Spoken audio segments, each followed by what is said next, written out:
ব্যানারে শেখ হাসিনার ছবি রেখে নতুন বই বিতরণ নিয়ে এলাকাবাসীর মানববন্ধন।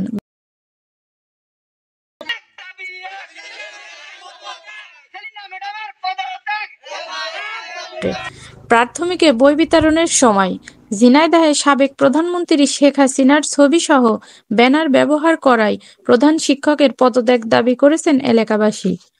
বুধবার দুপুরে সদরের সরকারি প্রাথমিক বিদ্যালয়ের প্রধান শিক্ষক সেলিনা বেগমের বিরুদ্ধে মানববন্ধন করে এলাকাবাসী। আমার দাবিটা সেলিনা ম্যাডামের পদত্যাগ চাই। অভিযোগ করেন, এই বই বিতরণের সময় শেখ হাসিনার ছবিসহ ব্যানার ব্যবহার করে ফ্যাসিজমকে সমর্থন দিয়েছেন তিনি। এখানে যে বই বিতরণ করেছে সরকার সরকারের ছবি নিয়ে এখানে বই বিতরণ করেছে।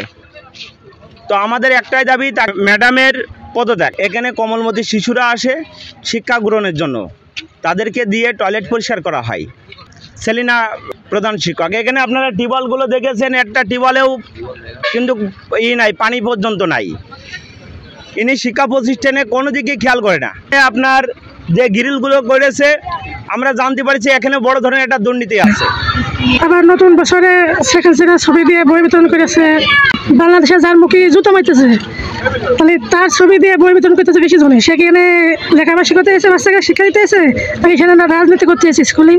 এর আগে আওয়ামী লীগের আমলে সেলিনা বেগমের বিরুদ্ধে বিভিন্ন অনিয়মের অভিযোগ ওঠে, তাই অচিরেই তার পদত্যাগ দাবি করেন স্থানীয়রা।